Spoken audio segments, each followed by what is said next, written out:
Okay, after a brief interruption, all right, we're back. Looks like we've lost at least the video. Audio still seems to be working, but we're back. We had to reset our connection. It looks like we're doing okay for the moment. We only have a few more minutes to run, so hopefully the things will stay solid during that time. All right, let's go back to what we were looking at earlier. All right. And here we go. Here's our code. All right. And I'm not sure how much that you saw. It looks like it's lagging a little bit still.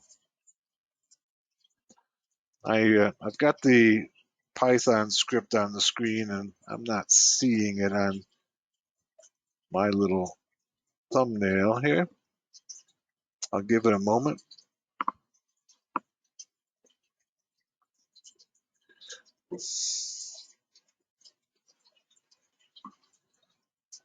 Can you guys hear me?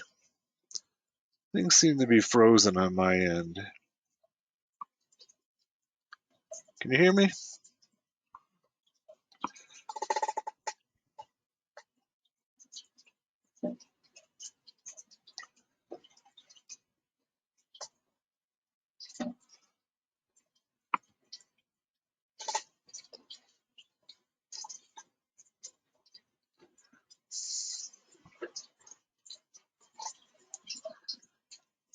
It's choppy. Okay.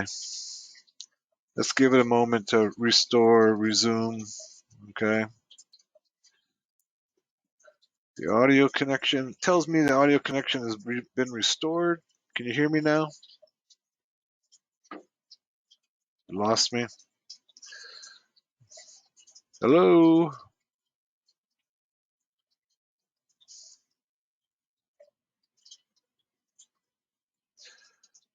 Can you see this code on the screen? Can you see it?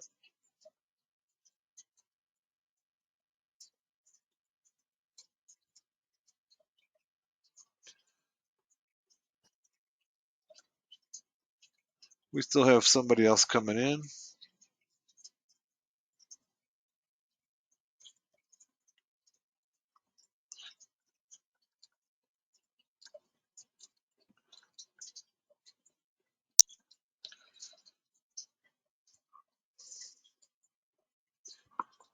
Can you hear me?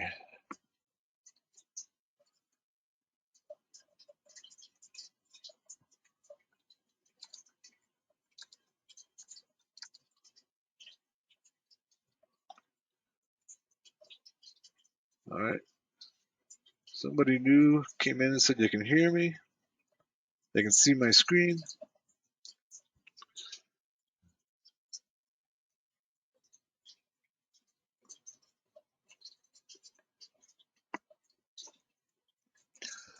Okay, well, I'm going to go ahead and just kind of review what we have here.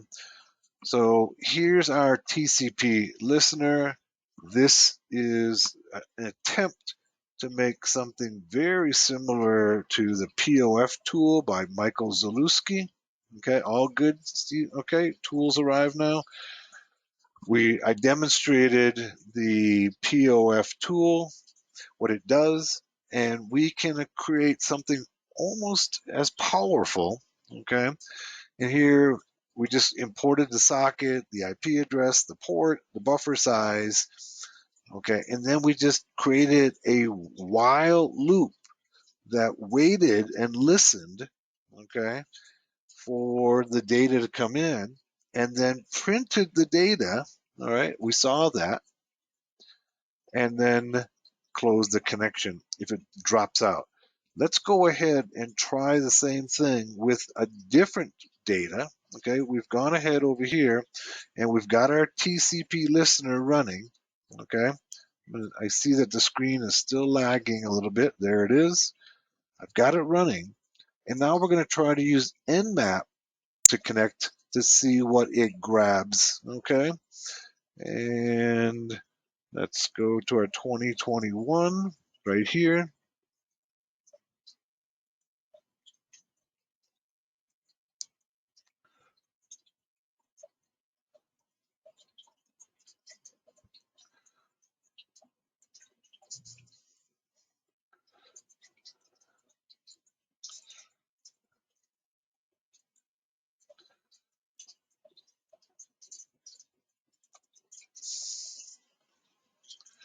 I may have too much running on this system. It's really, you see that flickering on the audio in the video.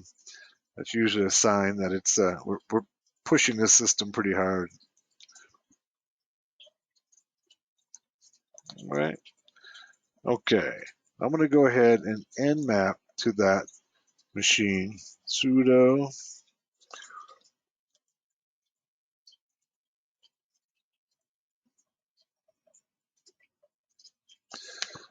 and we just lost that. Okay.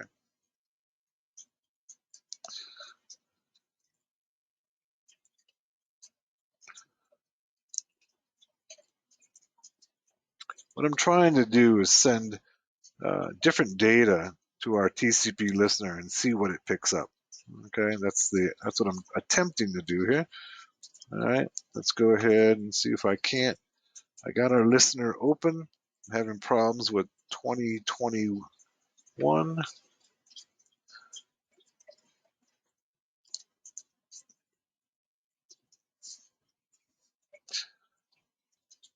Okay, looks like I might have something that's workable here. I might have this system might have crapped out on me. Let's say. Oh, there it is. Okay. Let's see if I can just run an nmap. Critical error has occurred while running the virtual machine. The machine execution should be stopped. Okay, I'm going to stop it. Start it up again. All right.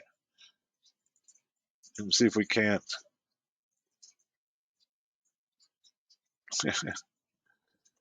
It's not liking me. Okay. That's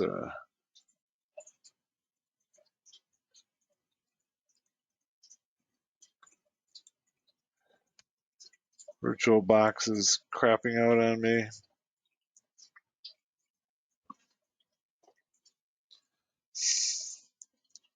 One moment, please.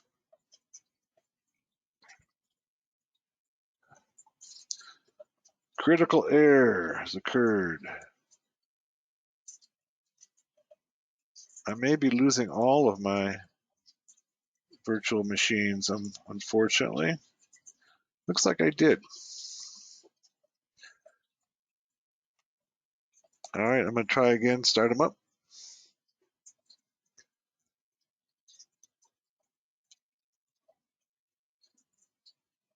Here's 2021. Here's 2020. Let's start it. That's the one that has our scripts in it.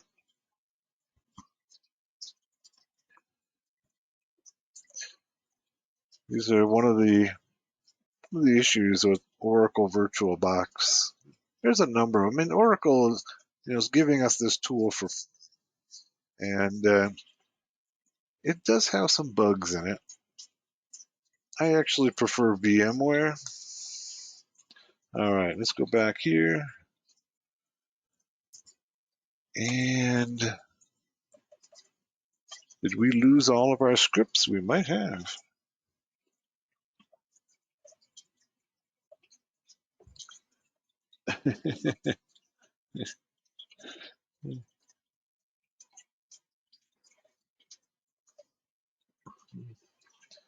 CD into.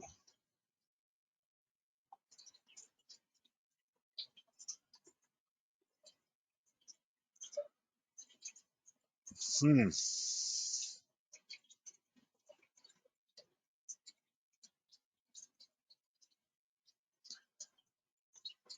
In that crash, it looks like I've lost everything. Let's go back to the other machine. Let's open up the 2021 machine.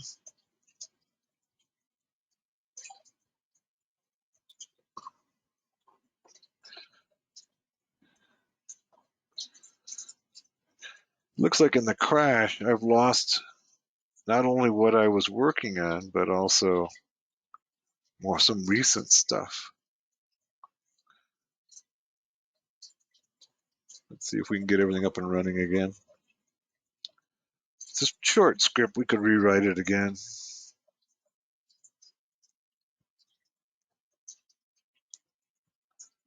Okay, here's our 2020 system, 2021 system.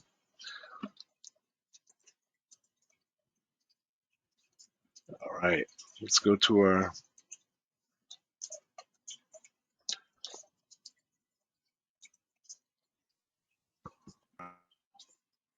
Can you hear me?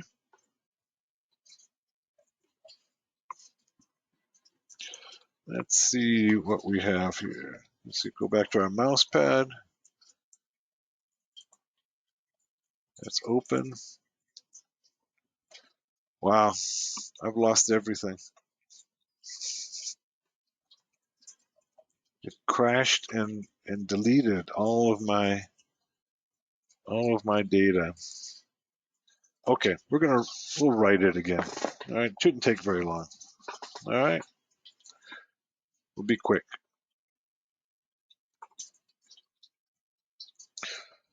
Be an exercise in writing this script again. All right, user bin Python 3. Also, note that when we were running this script, we were not preceding it with Python 3. We're just running it as it was because we've got the interpreter in the very first line. If we don't have the interpreter in the first line, we're going to have to use the Python to precede any script. I'm just going to quickly go through this again. Shouldn't take very long. IP is equal to. Let's check to see what IP address this has.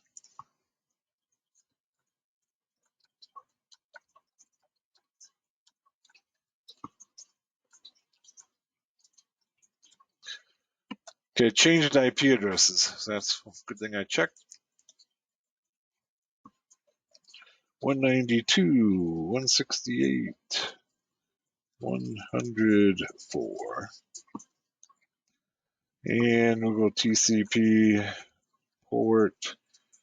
Oh, let's give it 123. Okay. And buffer size. Let's make it 1,000. Make it a little larger so we can collect more information. And then we're going to instantiate the socket. So we're just telling it socket, socket, socket dash AF underscore INET. That says it's going to be an IPv4 socket. And then socket stream, sock stream says simple TCP socket. Okay. By the way, a socket is simply, it may not be a term that you're familiar with. It's simply a connection at a particular IP and a port. Okay. Then we're going to use that socket with the bind method. We use the TCP IP address and TCP port. Remember, we have to use the double parentheses around it.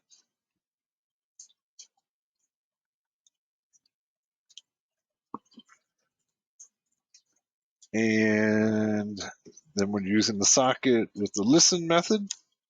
Okay. And then we're going to do the connection and ADDR. And the socket is going to accept. That's our method here, accept. And print. And this was going to be connection address We saw this working earlier. And the address. Make sure you get the, previously I had left out the commas here, and that's what caused problems. And then use a while statement that just continues, okay, until it breaks. Data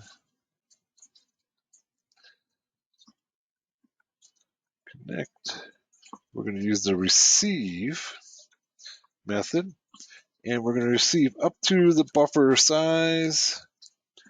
Let's go buffer underscore size. And we're using the, if there's no data, if not data, then break. Okay, which just says drop out of this particular code block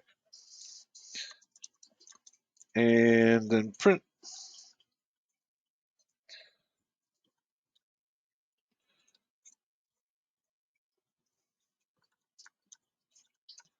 Received data.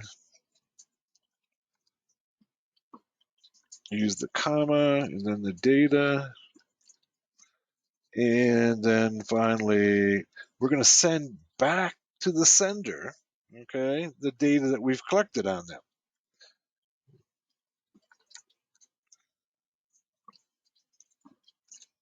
And then we got to go ahead and close the connection.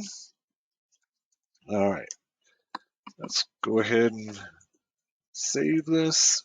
Okay. It's going to be TCP listener PY. Okay. Now it's gone ahead and given us all the color coding. Let's go quickly look through it and see if we see any obvious problems.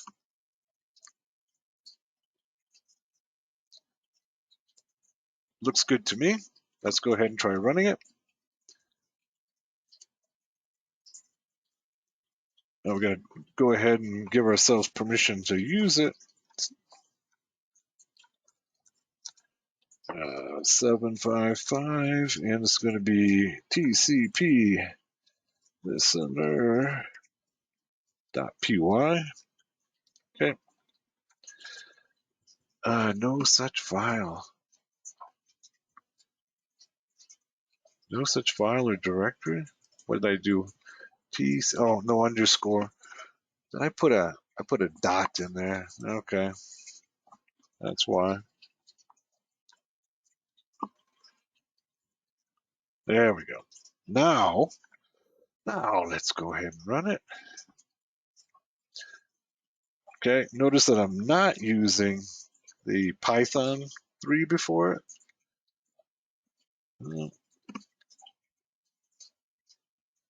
Invalid syntax. TCP.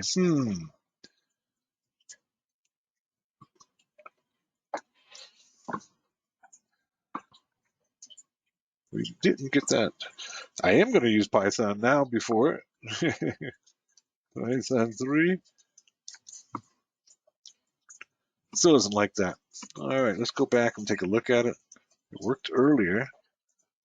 Wow.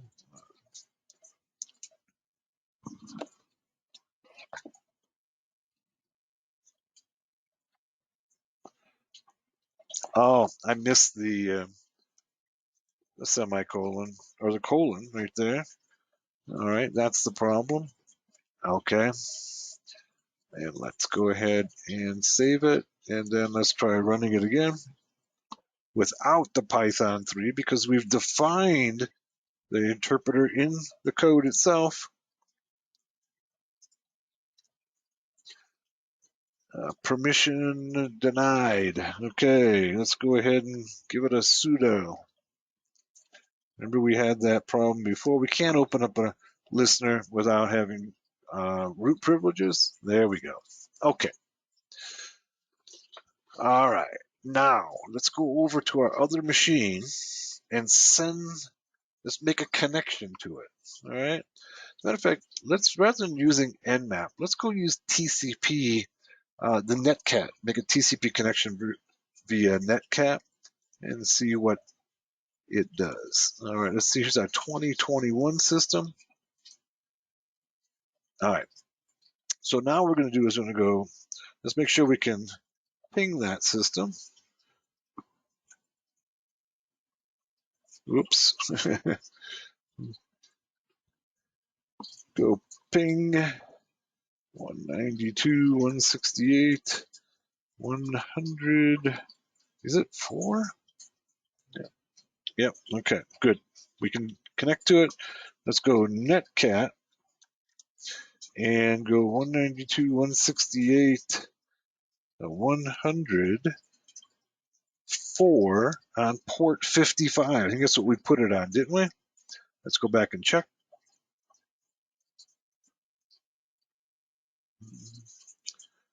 Let's go look at our code. Port 123. Okay, good thing I checked. All right. Let's connect to 123. Let's go back to that system.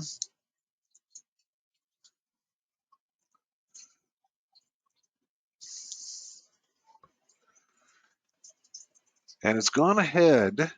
All right. You see what it does. It gave us the connect address. All right. Where the connection is coming from and what port it's coming from. But unlike when we connected with a browser, right? We connected with a browser, it grabbed the entire user agent. So this is the only information, okay, that is available when we use the simple TCP connection.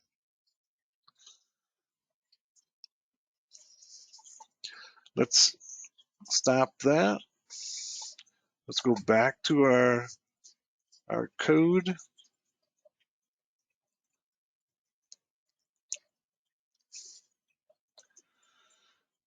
And let's change it slightly.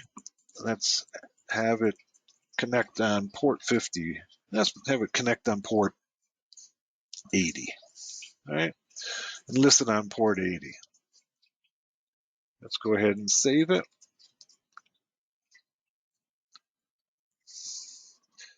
Now, let's go ahead and run it. Okay, it's running. Let's now go connect to it via a browser. Let's open up a browser.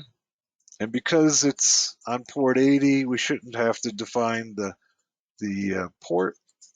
We can just go ahead and connect to the IP address. And let's go 192.168.100. I think it's 4.